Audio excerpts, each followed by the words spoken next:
नमस्कार, स्वागत है आपका अपने चैनल द 17 मिनट क्लासेस में। आज हम शुरू कर रहे हैं अपनी सबसे महत्वपूर्ण सीरीज यूपीएससी ईपीएफओ के लिए औद्योगिक संबंध और श्रम कानून पर 10 लेक्चर की एक विशेष श्रृंखला।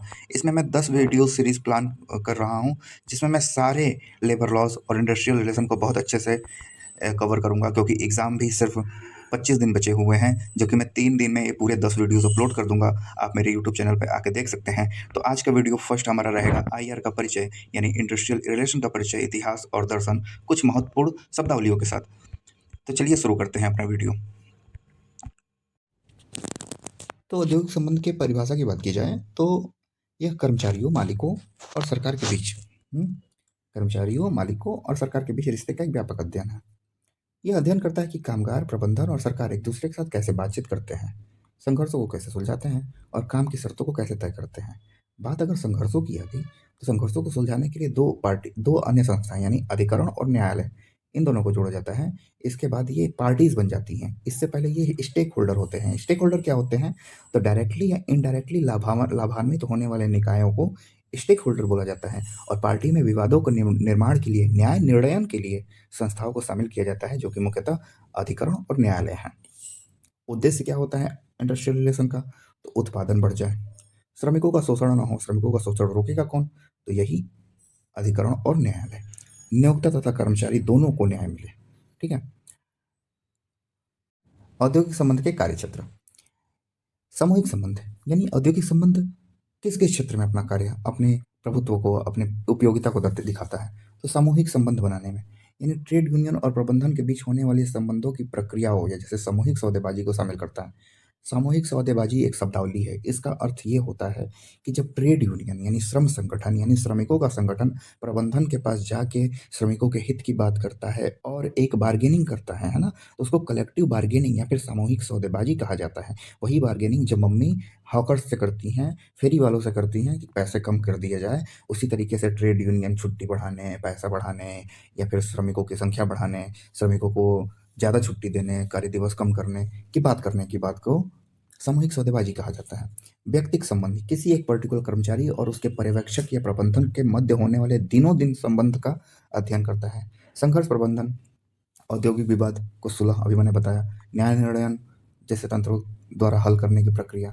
श्रम विधान यानी लेबर के लिए बनने वाले विधान सरकार द्वारा बनते हैं, श्रमिकों के हितों की रक्षा के लिए बनाए जाते हैं। और जैसे न्यूनतम मजदूरी अधिनियम, सामाजिक सुरक्षा का निर्माण, अभी सामाजिक सुरक्षा भी पढ़ेंगे हम। कर्मचारी भागीदारी क्या है? तो एम्प्लॉय का पार्टिसिपेट होता है किसमें? निर्णय लेने की प्रक्रिया में, ट्रेड यूनियन द्वारा। उनके प्रतिनिधियों को शामिल करना, ट्रेड यूनियन के लीडर का, जैसे कार्य समितियां बनती हैं। श्रमिक कल्याण, लेबर के वेलफेयर की बात की जाती है, यानी स्वास्थ्य, सुरक्षा, आवास और अन्य बुनियादी सुविधाओं को सुरक्षित करना। यानी इस कार्य क्षेत्र के आधार पर श्रम विधान का मूल सिद्धांत निश्चित होता है, जो कि है सामाजिक न्याय की प्राप्ति करना। यानी समाज के पंक्ति में आखिरी खड़े उस व्यक्ति को भी आर्थिक विकास मिले, जितना पहले को मिल रहा है उतना ही लाभ मिले, उसका शोषण न हो, सामाजिक कल्याण की प्राप्ति हो। मैंने बताया आपको, श्रमिकों को स्वास्थ्य, शिक्षा, आवास जैसी बुनियादी सुविधाएं सुनिश्चित हो। सामाजिक सुरक्षा, सेवानिवृत्ति, बीमारी, बेरोजगारी में वित्तीय सेवाएं प्रदान की जाए, ईपीएफ, ईएसआई, जिसके बारे में हम आगे पढ़ेंगे। संरक्षण, श्रमिकों को नियोक्ता के शोषण से बचाना, जो कि श्रमिक कल्याण के अंतर्गत आता है, श्रम विधान के अंतर्गत आता है। ठीक है। अब औद्योगिक संबंध के प्रमुख दृष्टिकोण को पढ़ने से पहले हम थोड़े इसके इतिहास पर नजर डाल देते हैं।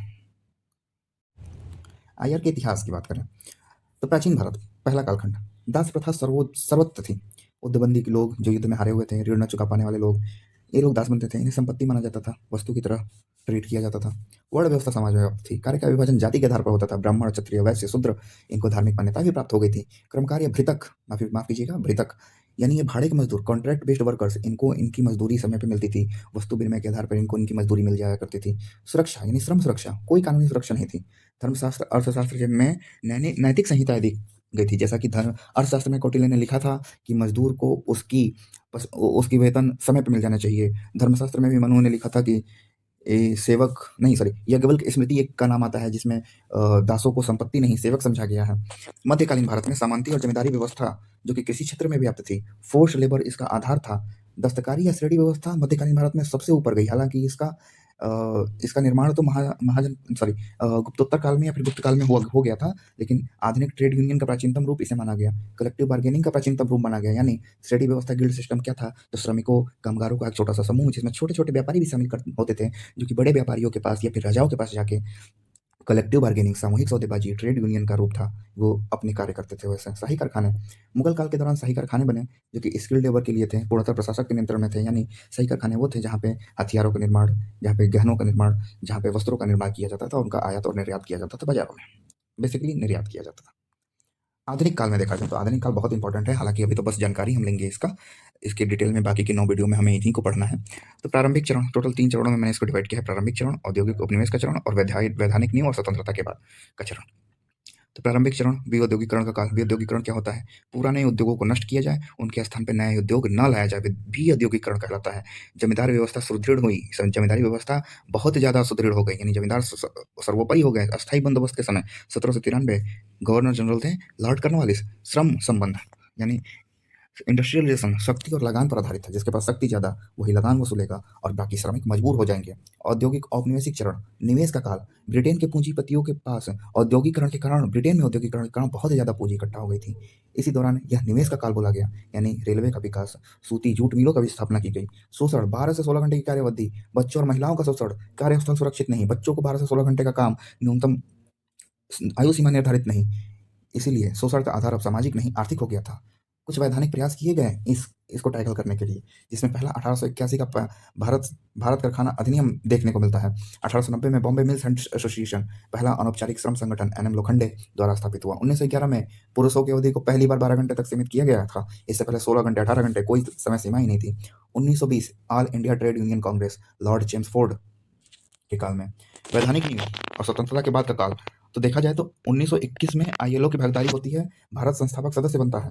1926 व्यवसाय संघ अधिनियम, यूनियन को यानी ट्रेड यूनियन को कानूनी मान्यता, यहाँ पे इसको रजिस्ट्रेशन का भी अधिकार दिया गया था, जो कि वैकल्पिक था, आवश्यक नहीं था। 1936 में पहली बार मजदूरी संदाय अधिनियम आता है, समय पर वेतन की गारंटी की बात की जाती है। 1947 में औद्योगिक विवाद अधिनियम आते हैं, सुलह एवं न्याय निर्णय तंत्र स्थापित होते हैं। संवैधानिक प्रावधान की जाती है, यानी संविधान पढ़ते समय समवर्ती सूची में श्रम को डाला जाता है, जो कि 1919 के मॉन्टेग्यू चेम्सफोर्ड के समय में इसको प्रांतीय विषय में डाला गया था।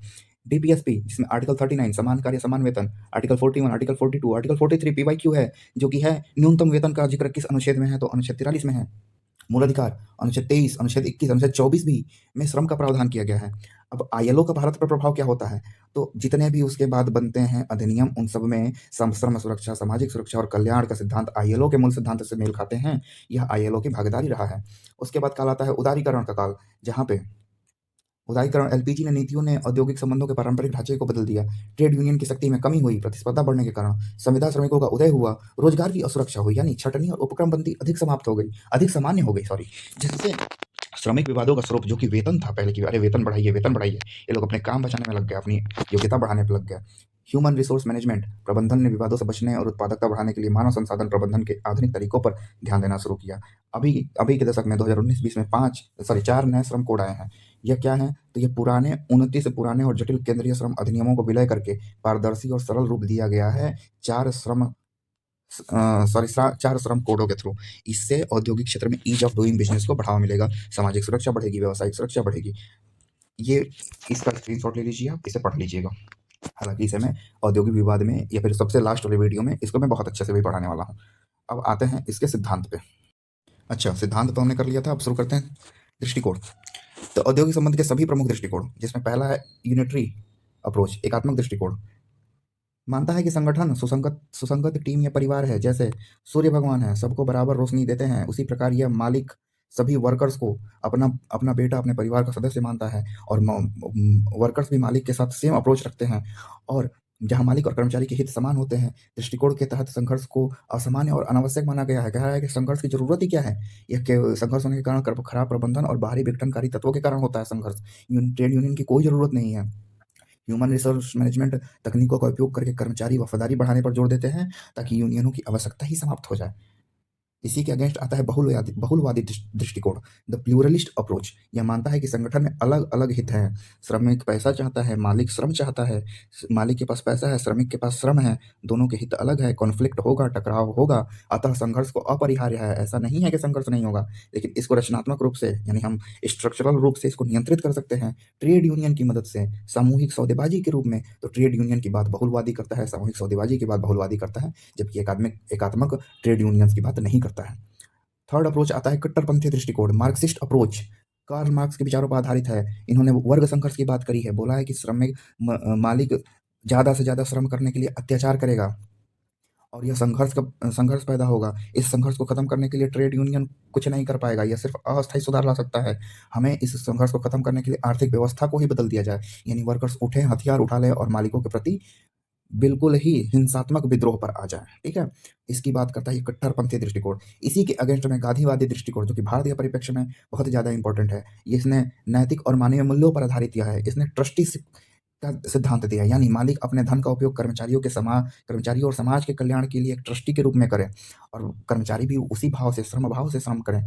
यह दृष्टिकोण संघर्ष को अहिंसक साधनों, जैसे अगर मान लीजिए ये संघर्ष होता भी है, श्रमिक अपनी बात मनवाना भी चाहते हैं, तो वह सत्याग्रह या फिर मध्यस्थता ट्रेड यूनियनों के द्वारा सुलझाने पर जोर देता है। औद्योगिक शांति को मानवीय मन की सद्भावना में निहित मानता है। इसके साथ ही औद्योगिक संबंध के 3 अन्य दृष्टिकोणों को समझना भी आवश्यक है, जो कि सिस्टम दृष्टिकोण है। पहला है सिस्टम दृष्टिकोण। इसमें इसे जॉन टी डनलप द्वारा विकसित किया गया। उन्होंने मूल विचार दिया कि आईआर एक प्रणाली के रूप में देखता है, यानी यह अप्रोच आईआर को एक प्रणाली के रूप में देखता है, जिसके 3 मुख्य तत्व हितधारक हैं, श्रमिक और उसके संगठन, प्रबंधन और राज्य। कुछ नया नहीं है, मैंने बताया है आपको। इन तीनों तत्वों के बीच अंतर संबंध को समझना, उन नियमों को पहचानना जो रोजगार को नियंत्रित करते हैं, यही इसका लक्ष्य है कि ये तीनों एक दूसरे के अंतर संबंध को समझें, नियमों को समझे जो बने हैं रोजगार को नियंत्रित करने के लिए। दृष्टिकोण नियमों, फॉर्मल एंड इनफॉर्मल रूल्स और संस्थागत संरचनाओं के निर्माण पर अत्यधिक ध्यान केंद्रित करता है, यानी यह पूरा नियम से चलने के और काम से मतलब रखने की बात करता है। ठीक है, दूसरा आता है मानव संबंधी दृष्टिकोण। कहता है कि नहीं, नियम क्या है, मालिक है वो भी और वर्कर है, इन दोनों के बीच में कुछ मानवीय रिलेशन भी होगा ना। तो एल्टन मेयो ने बोला कि मेयो ने हाथोर्न अध्ययन के आधार पर यह दृष्टिकोण विकसित किया। इन्होंने कहा कि औद्योगिक संबंध केवल कानूनी या आर्थिक नहीं है, बल्कि ये मनोवैज्ञानिक और सामाजिक कार्यों के गहराई से प्रभावित है। इसका लक्ष्य क्या है? तो कार्यस्थल में समूह गतिशीलता, ग्रुप डायनेमिक्स, अनौपचारिक संगठन और कर्मचारी प्रेरणा को समझकर कार्य संतुष्टि बढ़ाना है इसका लक्ष्य। यानी यह दृष्टिकोण अक्सर संघर्ष को नजरअंदाज करता है, सहयोग और संचार पर बहुत अधिक जोर देता है, जो इसे एकात्मक दृष्टिकोण के करीब लाता है। औद्योगिक समाजशास्त्र का दृष्टिकोण, यह परिचय क्या है इसका? तो यह दृष्टिकोण औद्योगिक संबंध को व्यापक समाज और वर्ग संरचना के संदर्भ में देखता है, वही वर्ण व्यवस्था वाला सिस्टम। आईआर का मूल कार्यस्थल में शक्ति और पदानुक्रम के कारण उत्पन्न होने वाले संघर्षों की प्रकृति और उसके विकास को समझना है। फोकस क्या है? तो यह दृष्टिकोण संघर्ष को हल करने के बजाय संघर्ष की पीढ़ी पर अधिक ध्यान केंद्रित करता है और यह मानता है कि आईआर समाज के सामाजिक, सांस्कृतिक और संस्थागत पैटर्न को दर्शाता है। तो आपको समझ लेना है कि समाज की बात करें, वर्ग संरचना की बात करें, तो समाजशास्त्र का दृष्टिकोण थोड़ा बहुत यूनिटरी अप्रोच रखें, यानी एकात्मक दृष्टिकोण रखें, है ना। तो मानव संबंध का दृष्टिकोण और सिस्टम अप्रोच, सिर्फ नियम कानून की बात किया जाए तो वो सिस्टम अप्रोच होता है। जाते जाते कुछ शब्दावलियों पर नज़र डालें तो हालांकि इनमें से बहुतों को तो मैंने बता ही दिया, लेकिन फिर भी देख लेते हैं एक बार, जो कि एग्जाम पॉइंट ऑफ व्यू से, क्वेश्चन समझने के व्यू से बहुत इंपॉर्टेंट है। इंडस्ट्रियल रिलेशन, मालिक कर्मचारी सरकार का व्यापक अध्ययन, के संबंधों का व्यापक अध्ययन, और यह एक प्रक्रिया है। लेबर लॉ क्या है? तो यह एक संरचना है जो कि सरकारी नियम और विधान जो इन संबंधों को नियंत्रित करने के लिए बनाए जाते हैं, वे नियम हैं लेबर लॉज, और यह एक संरचना है और यह एक प्रक्रिया है। दोनों एक दूसरे से प्रक्रिया और संरचना के रूप में संबंधित है। ट्रेड यूनियन, आपको अच्छे से पता है कि पंजीकृत संगठन, ट्रेड यूनियन एक्ट 1926 के तहत कलेक्टिव बार्गेनिंग, मैंने बताया आपको, नियोक्ता यूनियन के बीच वेतन, काम के घंटे, शर्तों पर समझौता करने की प्रक्रिया। ट्रिपलेट बॉडी यानी त्रिपक्षीय निकाय, वह मंच जिसमें सरकार, नियोक्ता और श्रमिक शामिल होते हैं। बहुलवादी, कट्टरपंथी, मैंने बहुत अच्छे से समझाया। वर्कर, कौन होते हैं वर्कर? जो कि व्यक्ति किसी उद्योग में शारीरिक, लिपिक या तकनीकी कार्य के लिए नियुक्त किया गया हो। स्टैंडिंग ऑर्डर्स, अस्थायी आदेश, लिखित नियम जिसमें रोजगार की शर्तों को औपचारिक रूप से परिभाषित हो, है ना। Industrial employment act 1946, contract labour, वही भाड़े के मजदूर, श्रमिक सीधा नियोक्ता के बजाय ठेकेदार के माध्यम से रखा जाए। गिग वर्कर, ऑनलाइन प्लेटफॉर्म पर काम करने वाले workers, Blinkit, Zomato, Swiggy, delivery boys. सामाजिक सुरक्षा संहिता 2020 में शामिल किया गया है। एफटीई, निश्चित अवधि का रोजगार, एक कर्मचारी को निश्चित अवधि के लिए काम पर रखना आईआर कोड 2020 में औपचारिक मान्यता दी गई है। अप्रोप्रिएट गवर्नमेंट, समुचित सरकार, वह केंद्र या राज्य जिसे किसी विशिष्ट औद्योगिक विवाद या कानून को लागू करने का अधिकार प्राप्त होता है, वह अप्रोप्रिएट गवर्नमेंट होती है। इंडस्ट्रियल डिस्प्यूट, औद्योगिक विवाद, ठीक है, कर्मचारी और नियोक्ता के बीच में रोजगार की शर्तों को लेकर मतभेद होता है। स्ट्राइक, सामूहिक रूप से काम बंद कर देना। लॉकआउट, अस्थायी रूप से कार्यस्थल के किसी एक भाग को बंद करना, पूरे कार्यस्थल या फिर किसी उसके एक भाग को बंद कर देना। ले ऑफ, काम बंदी, कच्चे माल या फिर बिजली की कटौती के कारण श्रमिकों को अस्थायी रूप से काम से हटाना, अस्थायी नहीं, रोजगार संबंध समाप्त नहीं होता है। रिट्रेंचमेंट, छटनी, ले ऑफ का उल्टा, यानी अतिरिक्त श्रम, मशीनीकरण या किसी अन्य कारण से अस्थायी कर्मचारियों को भी हटा दिया गया, ठीक है। कॉन्सिलेशन, सुलह, विवाद को सुलह करने के लिए सुलह अधिकारी की मदद लेना। न्याय निर्णयन, विवादों को श्रम न्यायालय या अधिकरण में भेजना जिसका निर्णय दोनों पक्ष पर बाध्यकारी होता है, इसी को बोलते हैं न्याय निर्णयन। सोशल सिक्योरिटी, बताया मैंने आपको। फ्लोर वेज, आधार मजदूरी, मजदूरी संहिता 2019 के तहत केंद्र सरकार द्वारा निर्धारित न्यूनतम मजदूरी का मूल आधार जिससे कम वेतन कोई राज्य नहीं दे सकता है। ईपीएफओ, एक संस्था जो कि ईपीएफ या पेंशन योजनाओं को प्रबंधन कराती है। ईएसआई, स्वास्थ्य बीमा, चिकित्सा लाभ प्रदान करने वाली सामाजिक सुरक्षा योजना बोलते हैं। ग्रेच्युटी हमें पढ़ना है। 5 वर्ष के निरंतर सेवा पूरा करने वाले कर्मचारियों को एक मुश्त दिया जाने वाला भुगतान, पेमेंट ऑफ ग्रेच्युटी एक्ट 1972। तो दोस्तों, यह था 10 वीडियो श्रृंखला का पहला वीडियो। अगले 9 वीडियो 7 तारीख से पहले, यानी सिर्फ 3 दिन में इसी चैनल पर अपलोड कर दिए जाएंगे। तो प्लीज़ सब्सक्राइब करिए, वीडियो पसंद आया तो लाइक करिए। नोट्स और अगले अपडेट्स के लिए हमारे टेलीग्राम चैनल को ज्वाइन कीजिए। लेक्चर 2 ऑफ 10 होगा कर्मचारियों की आवाज़, ट्रेड यूनियन, कानून और भूमिका, साथ में इसके PYQs। मिलते हैं अगले लेक्चर में। जय हिंद।